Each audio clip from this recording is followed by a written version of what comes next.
بەناوی خوای بەخشندە و میرەبان خۆشەویستان و ئازیزان لە هەر جێگاکەن سڵاو و ڕەحمەتی خوای گەورەتان لێبێت. من ئیبراهیم زیادم پێخۆشحاڵم جارێکی دیکەش لە پرۆگرامی مایکی پەیام بە خزمەتی ئێوەی عەزیز و خۆشەویست شادەبمەوە لە شاری ئەولێرم لە یەکێ لە مزگەوتەکانی ئەو شارەم. خەڵکی هاتوون بۆ مزگەوت لێرە مەولودێکەیە یادی لە دایکبوونی پێغەمبەری خوا صلی الله علیه و سلم دەکرێتەوە، هەرچەندە چەند ڕۆژێک ماوە بۆ یادی لە دایکبوونی پێغەمبەری خوا صلی الله علیه و سلم،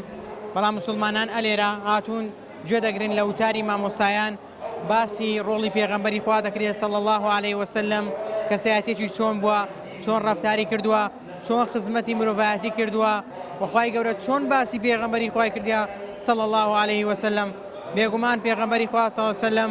ڕەحمەت بووە بۆ تەواوی مرۆڤایەتی. ئێوە لەگەڵمان نابن، من دەچمە لای بەشی لاوڵاتیان لێیان دەپرسم چۆن یادی پێغەمبەری خوا بکەینەوە صلی الله علیه و سلم و پێغەمبەری خوا صلی الله علیه و سلم چەندێک بۆ ئێمە ڕەحمەت بووە و چەندێک پێویستە لەسەرمان دەست بە سونەتەکانیەوە بگرین. ئێوە لەگەڵمان نابن، بیسەر و بینەرمان بن.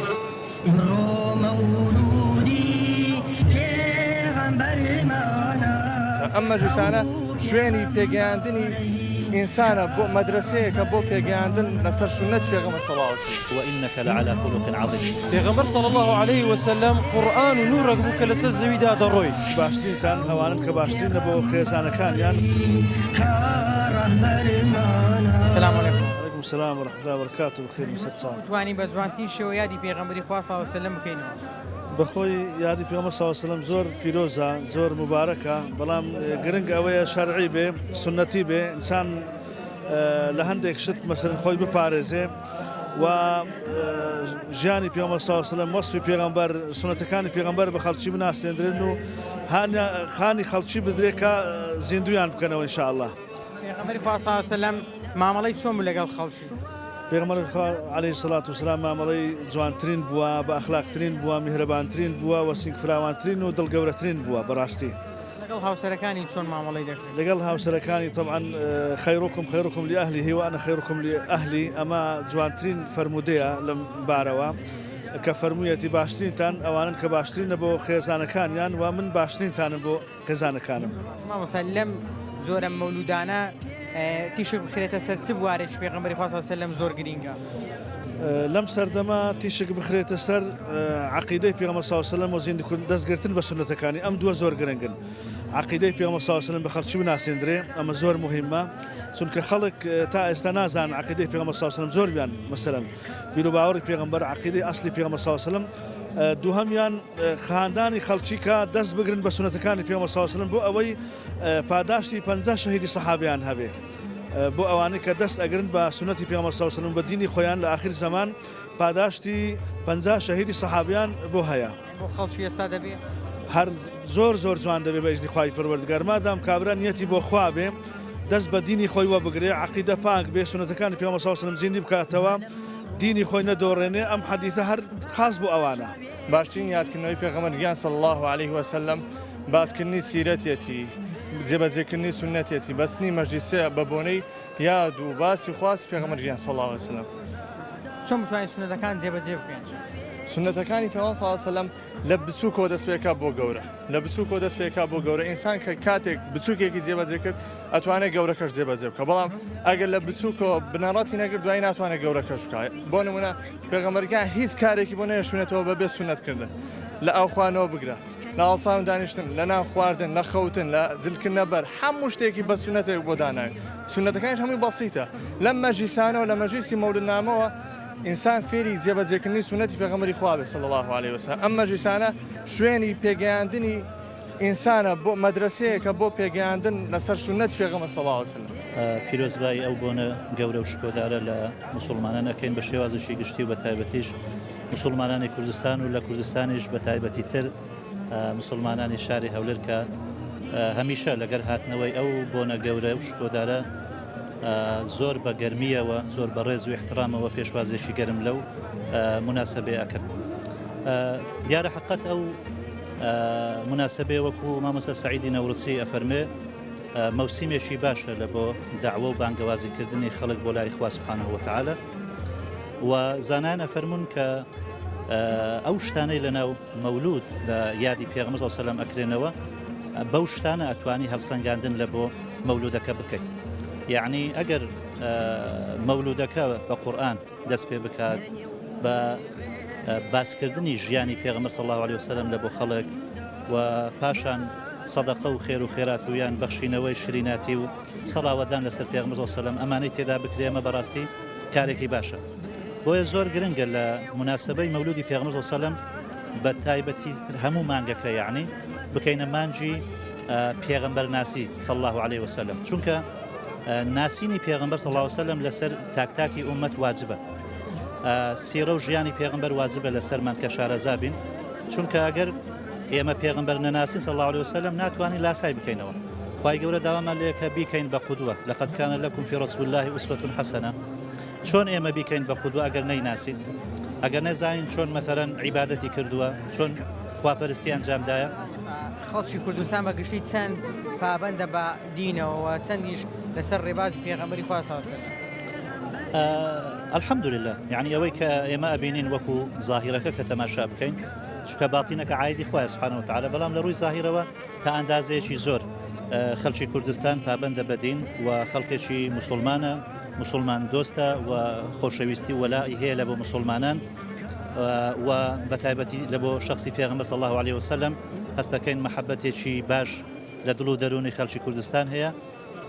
یعنی یەک لە علامەتەکان ئەوەیە کە بەتایبەتی خەڵکی هەولێرە کە باسی پێغەمبەر ئەکا صلی الله علیه وسلم ئەڵێ خۆشەویست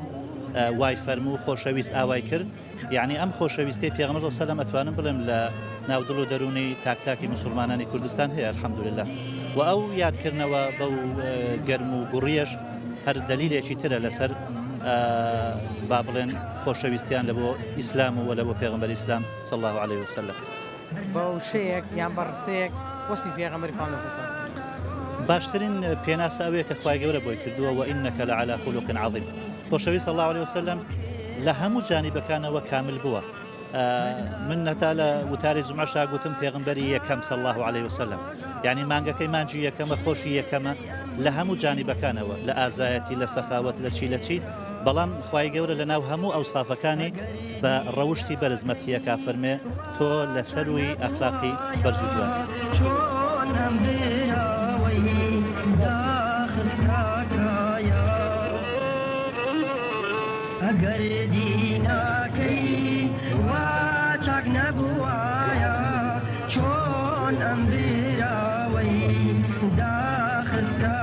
سلام عليكم السلام ورحمة الله وبركاته. باش ماوەست سلامت برحمة خواتنا عليك زۆر سپاس. لە تۆ دەپرسم پێغەمبەری خوا صلی الله علیه وسلم کەسایەتیشی چۆنیە؟ والصلاة والسلام على سيد المرسلين محمد المبعوث رحمة للعالمين.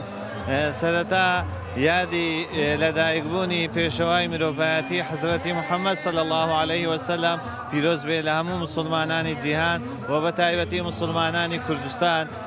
و بە تایبەتر مسلمانانی شاری هەولێری خۆشەویستمان کە بەڕاستی بەردەوام مسلمانان هەموو ساڵێک دڵخۆشن، شادومانن بەو یادە پڕشکۆیە کە سنەتی پێغەمبەری ئەکرەمە عەلەیهی سەلات وەسەلام بەوەی کەوە بەو بەڵگەی پرسیاریان لە پێغەمبەری خوا کرد عەلەیهی سەلات وەسەلام ئایا بۆ ئەوەندە لەسەر ڕۆژی دووشەمە کە بە ڕۆژووە بی و تیکرار یعنی لە دووشەمان لە وڵامدا فەرمووی لەبەر ئەوەی کەوا لەو ڕۆژەی تێدا هاتوومەتە دنیا بە دڵنیاییەوە یادی لەدایکبوونی پێغەمبەری خوا عەلەیهی سەلات وەسەلام دڵخۆشی و شادومانی ئومێدەوارین ئەو ساڵ بە هاتنی ئەم یادە پڕشکۆیە بۆ پێغەمبەری ئەکرەم عەلەیهی سەلات وەسەلام هەموو لایەک بکەوینەوە ناو فەڕەحناوی و خۆشی زیاتر ئینشا الله تعالی خاک و وڵات و نیشتیمانمان پارێزرا و بێبەرەکەتی و نەزەری پێغەمبەر عەلەیهی سەلات وەسەلام لەسەر خاک و وڵات و نیشتیمانی هەموو مسلمانان بێ بە تایبەتی شاری هەولێری خۆشەویستمان عزیز. پرسیارم کرد پێغەمبەری خوا صلی الله علیه وسلم کەسایەتیشی چۆنیە؟ بە دڵنیاییەوە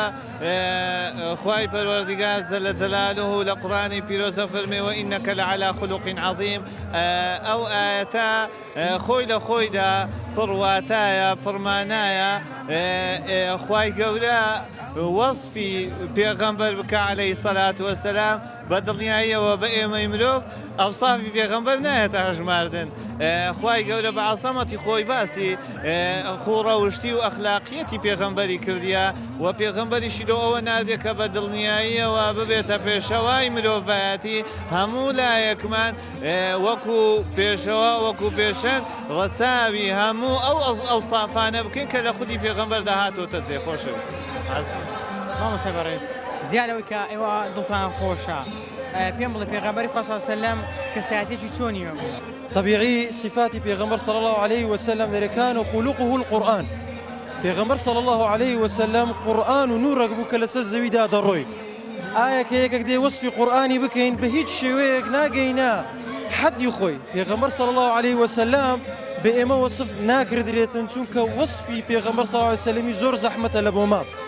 بلام اگر اما خومان بتابعي پیغمبري دابنين خومان بمسلمان دابنين دەبی صفاتی ئەو پێغەمبەرە نازدارەی لە ژیانی ڕۆژانەی خۆمان جێبەجێ بکەین و تەطبیق بکەین لە هەموو بوارەچی ئەگەر بمانەوێت سەرکەوتوو بین موفق بین بەهشتی بەدەست خۆمان بینین ئەخلاق و صفات و سیمای پێغەمبەر صلی الله علیه وسلم لە ژیانی خۆمان تەطبیقی دەکەین ئێمە کە باسی قورئانی دەکەین کە باسی سنەتی پێغەمبەری دەکەین بەس قسەک نەبیتن کە دەکەین دەبی لە ژیانی ڕۆژانەی خۆمان جێبەجێ بکەین ئەگەر ئەمە ئەو صفاتە جوانانە جێبەجێ نەکەین ئایا بەچ خۆمان ناولي نبي تابعي بيغمبري شعرك عربي دير تعصي الإله وأنت تظهر حبه هذا محال في قياس البديع لو كان حبك له صادقا لأطعته فإن المحب لمن أحب مطيع هر كسك خوش بيوتن إطاعتي دكاتن إما بس نبي بس بناو برين أما عاشقي بيغمبرينا لسر رجاء بيغمبر دروين دبي قولا وعملا لسر أورز كورجاء بروين خواي قوري إن شاء الله تعالى صفات وسماء بيغمبري لما ڕادە بینرێتن ئینشاڵڵ دڵخۆشی ئێمە بەڕاستی بە خۆشەویستمانەوە ئەمڕۆ یادی خۆشەویستترین شخصێک کە لە ژیانمان لە خۆمان و دایک و باوک و هەموو کەسێکمان خۆشتر دەوێت یادی دەکەین زەحمەتە بە زمان دەرببڕێ بەڵام ئەو عاشقانەی کە دەبینی لێرە کۆبوونەتەوە و بە تایبەت هەولێر شاری عاشقانی ڕەسوڵ الله جان صلی الله علیه وسلم هەمووی نەک بە زبان بە فعل دەری دەبڕێ لەم چەند ئەمڕۆ ڕۆژانی دابێژ دەیبینی ئینشاءالله بە تەواوەتی دڵمان خۆشە شانازی دەکەین فەخرە ئەلحەمدولله ئەم دیمەناناسی بە ناحەزانی ئیسلام دەڵێ ئەمە دەڵێن یادت دەکەم لە عالەمدا باست دەکەم تا هەموو دنیا بزانێت چێ سەید و سەردارەکەم پەیامی یەک بەیەکی هەموو ئەو موسڵمانانەیە کە یادی ڕەسوڵ الله دەکەن یاد بۆ معناینە لە یادمان کردووە بەڵکو ئابدێتێکی ئیمانی شەحنکەرەوەیەکی ئیمانی وعددان بەیعەت نوێکردنەوە بە ڕەسوڵ الله ژیان ساسم کە هێشتا تۆمان لە خۆمان و دایک و باوک و هەموو دنیا زیاتر خۆش دەوێت پێغەمبەری خوا صلی الله علیه وسلم کەسایەتێکی چۆنی هەبوو ئێمە گەر باس لە کەسایەتی ڕەسوڵ الله جا بکەین صلی الله علیه وسلم زمانی ئێمە ناتوانێت تەنیا دەتوانین ئەو ئاەتانەی کە خوا وەسفی دەکا دەممانی پێشیرینکەین مەجلیسمانی پێنوورکەین کاتێک خوای گەورە مەرحەلە دێ دەفەرمێ وإنك لعلى خلق عظيم شاهدي بو أخلاقي برزي رسول الله ولكم في رسول الله أسوة خيزان رسول الله ألم نشرح لك صدرك ما ودعك ربك وما قلى كانت وما ينطق عن الهوى تواوي قرآن سر مدح رسول الله صلى الله عليه وسلم أو مدحاني أو وصفاني كأخوائي قورب ورسول الله كردوا تواوي عالمي دنيا بقورترين عالم الزانا نيدتواني أو لفظانا دربره لواني خشية أو با كتعظيم رسول الله مقامي كبرز به نقات آستخوا بلام كاتي خوا دفرمي لعمرك سين بعمري دخوا كاتي خواي قرد فرمي لا ترفعوا أصواتكم فوق صوت النبي ولا تجهروا له بالقول تنانا ندق برز كانوا نوكسي اعتيادي بانجك بو أن تحبط أعمالكم عمل كان باطل دبيته بمجردتي دنق برز كنو بصر رسول الله أو مدحان بومان دردخا دبي عشق ومحبة خوش ويستي بو رسول الله تشون به دبي خواي قورد سندي رسول الله جان خوش به كبم شواز وصفي لك بومان دبي سنك خواي قورة للاي خوا بوي دفرمي لكوتاي مقام محمود عطادك برسول الله جان صلى الله عليه وسلم بوي إما هرتي قورة زانا وشاعر بيني ناتواني وصف بك مگر أو وصفانا بك خوا كردويت يدماني بيشيرم كي بيامك بو گنزي خوش رويز بو أمرو رودك ما گنز خوش رويز تكان ئەوەندە بە گەنجی خۆشەویستی ئەمڕۆ دەڵێم واز لەوە بێنین بیدعا با یادی ڕەسوڵ الله گیان ببێ بە داوایەکی جیهانی داوایەکی جیهانی لەوە بینە دەرێ بیدعایە و دەکرێ و ناکرێ واز لەو ڕقی نەبێنن هەموو فکرە جیاوازەکان لەم مانگەدا ببێتە داوایەکی جیهانی بە یەک دەنگ بە یەک ڕنگ واز لە فکری جیاواز بێنین بە هەموو دنیای بناسێنین ڕەسوڵ الله گیان چێە دووەمیان گەنجی خۆشەویست چی وای کرد من ئەمە ئەکەم بە پرسیار بۆ ئەوان چی وای کرد گەنج لە دەوری ڕەسوڵ الله گیان صلی الله علیه وسلم کۆ ببێتەوە ماڵ هەیان بوو ڕابواردن و لەزەتی دنیا هەبوو بەڵام چ سڕێکی ئیمانی بوو لە ڕەسوڵ الله گیان دۆزرایەوە لە ئیمانیان دۆزیەوە دەوری ڕەسوڵ اللهدا و گیانیان بۆ بەخت کرد واز لە ماڵ و شەهوەت و ڕابواردنیان هێنا چیان دۆزیەوە لە ڕەسوڵ الله گیان لەم پەیامە گیانیان بۆ بەخت کرد ئەم پەیامم بۆ گەنجەکانە هیوادارم گەنجی ئەمڕۆ ئەو فەراغ ڕوحیە هەیەی لە ئیمانەکە و لە خۆشەویستی ڕەسوڵ الله بیدۆزێتەوە یادت دەکەم لە عالەمدا باست دەکەم تا هەموو دنیا بزانێت چێ سەید و سەردارەکەم نمونە بووە بۆ جیهانیان تەنها موسڵمان نا بۆ هەموو مرۆڤایەتی ئێمە دڵ و گیانمان ڕوح و دڵمان ئەکەینە فیدای ڕێبازی پێغەمبەری نازدار پێغەمبەر صلی الله علیه و سلم جێگای شانازیمانە. سلام علیکم. علیکم السلام ورحمة الله وبركاته بەخێر بێن. پێغەمبەری خوا صلی الله علیه و سلم کەسایەتێکی چۆنیە؟ پێغەمبەری خوا صلی الله علیه و سلم کەسایەتێکی وای هەبووە کە نمونە بووە بۆ جیهانیان تەنها موسڵمان نا بۆ هەموو مرۆڤایەتی خوای گەورە خۆی وەسفی دەکا خۆی بە باشترین مرۆڤ لەسەر زەوی باسی کردووە یعنی بەبێ قودوە بیلۆمە پێشەنگی چاوی لێ بکەین هەم لە ئوموری دنیا هەمش لە ئوموری قیامەتێک کە شتێک کۆکەینەوە لە قیامەتێ لە ژیانی ڕۆژانەماندا ئێمە دەبێت چاو لە پێغەمبەری خوا بکەین صلی الله علیه و سلم لە نەرمونیانی لە ڕازگۆیی لە دەستپاچی لە بوێری لە ئازایەتی لە جەنگاوەری بەتاکید ئێستا بە نمونە پیاو لە ماڵێ سەرۆک عائیلە ئەگەر بەس چاو لە پێغەمبەری بکە صلی الله علیه و سلم لە ژیانی ڕۆژانە لەگە ماڵ و منداڵ لەگە خێزای لەگە داک و بابی لە هەموو ئەو شانە ژیانێکی خۆش و تەبایی دەژین و دەبتە هەم ژیانەکەی خۆشە بیتن هەمیش شتێکی کۆ دەکاتەوە لە قیامەتی خۆی بەخۆشی دەژین بە تەبایی دەژین خۆشەویستی نێوانیان زیاد دەبی ئەوانەی سنەتی ڕەسوڵ الله صلی الله علیه و سلم جێبەجێ دەکەن لە لای خەڵکی زۆرینە خۆشەویستن ڕێزدێرگیراون یعنی ئەو سیفەتانی لە پێغەمبەری صلی الله علیه و سلم دا هەیە ئەگەر کەمینەکی جێبەجێکەین لە هەر کەسەمان لە مەنتیقەی خۆمان لە عایلەی خۆمان دەبینە نمونە و پێشەنگ لۆ دەوروبەرمان خەرک چاومان لێ دەکا خەرک دەڵێن کاکە فلانە نەفەر کاک ئەحمەد نمونە بە بەڕێزت کاک ئەحمەد کابرایکی وایە خەرک چاو لێ دەکا دەڵێن بۆ وەکووە نابی بۆ چاو لەوی ناکە یعنی زۆر دەوری هەیە سنەتەکانی پێغەمبەر صلی الله علیه و سلم لە خۆمان جێبەجێ بکەین. پێم خۆشە بزانم پێغەمبەری خوا صلی الله علیه و سلم چەندێک لە دڵی تۆدایە و چەندێک خۆشت دەوێت. ئەم یادە پیرۆزە زۆر گران ئەینەرخێنین تیماری دڵی باوەڕداران و ڕێبازی پیرۆزی پێغەمبەرگیانەکە ئێمە دڵ و گیانمان ڕوح و دڵمان ئەکەینە فیدای ڕێبازی پێغەمبەری نازدار ئەم پێغەمبەرە نازدارە ڕەحمەتە للعالەمینە خوای گەورە مەدحی کردووە ئێمە ناتوانین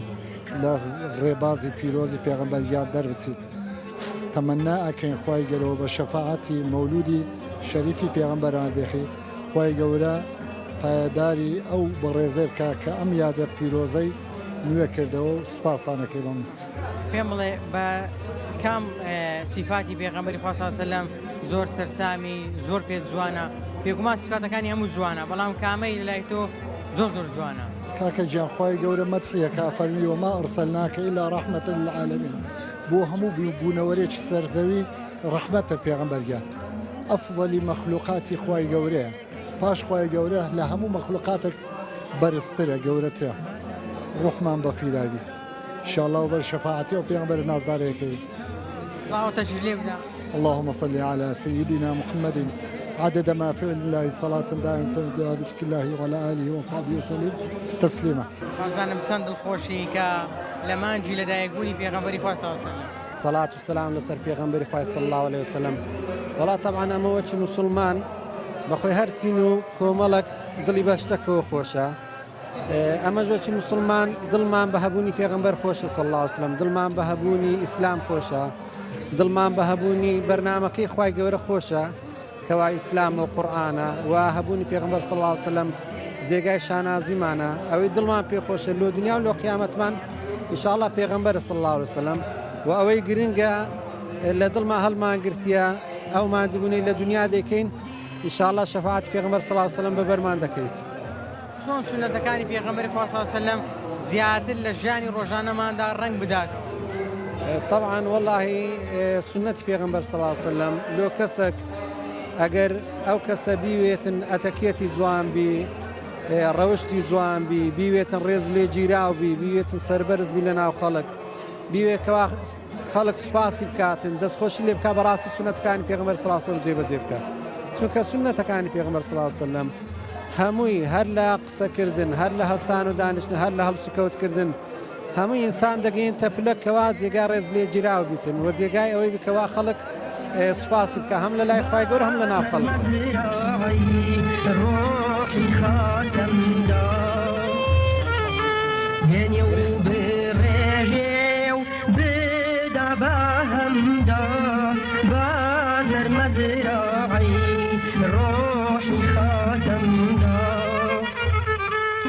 بەر لەوەی پرسیار بکەم دەربارەی پێغەمبەری خوا صلی الله علیه وسلم چی وای کردووە ڕووخۆش بی؟ پێغەمبەر عەلەیهی سڵات وەسەلام حەدیثێکی هەیە ئەوە بەشێکە لە فەرموودەکە دەفەرموێ تەبەسسوموکە فی وەجهی ئەخیکە سەدەقە، پێکەنینی و ڕووگەشید بەرامبەر بە کەسێک ئەوە خۆی لە خۆیدا سەدەقەیە. ئێمە لە پێغەمبەرەوە صلی الله علیه وسلم فێری هەموو ئەخلاق و ڕەوشتێکی جوان دەبین. جا ئەوە پێغەمبەر صلی الله علیه وسلم. پێغەمبەری خوا صلی الله علیه وسلم کەسایەتیی چۆن بوو؟ پێغەمبەری خوا عەلەیهی سڵات وەسەلام کەسایەتیەکەی بە شێوەیەک بوو دۆست و دوژمن شاهدی لە بۆی داوە. یعنی هیچ کەسێک نییە دۆست و دوژمن بەیەکەوە شاهدی لە بۆ بدا. مایکل هارت کە کەسێکی یەهودیە کتابێکی هەیە بە ناوی مئة من الرجال ناوی هەموو کەسایەتی بیربەند و ئەمانەی تێدا نووسیوە یەکەم لە ناوی پێغەمبەرە دەڵێت چی؟ رجل غير وجه العالم، پیاوێک هەموو دنیای گۆڕی چوە ناو هەموو ماڵێک چوە هەموو شارێک چوە ناو هەموو دڵێک. پێغەمبەری خوا صلی الله علیه وسلم کەسایەتیەکەی بە شێوەیەک بووە تاوەکو ڕۆژی قیامەت بەبەرزی دەمێنێتەوە. هەر کەسێکیش یادی پێغەمبەر بکاتەوە، هەر کەسێکیش خۆی بە پێغەمبەری خوا صلی الله علیه وسلم هەڵواسێ خوای گەورەی دەکات. پێغەمبەری خوا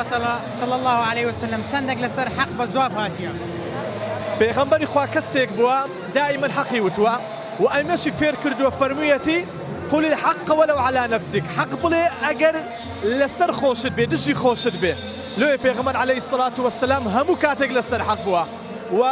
و کاتێک قیساسی دەرکردووە و کاتێکیش عەدالەت و دادپەروەری جێبەجێ کردووە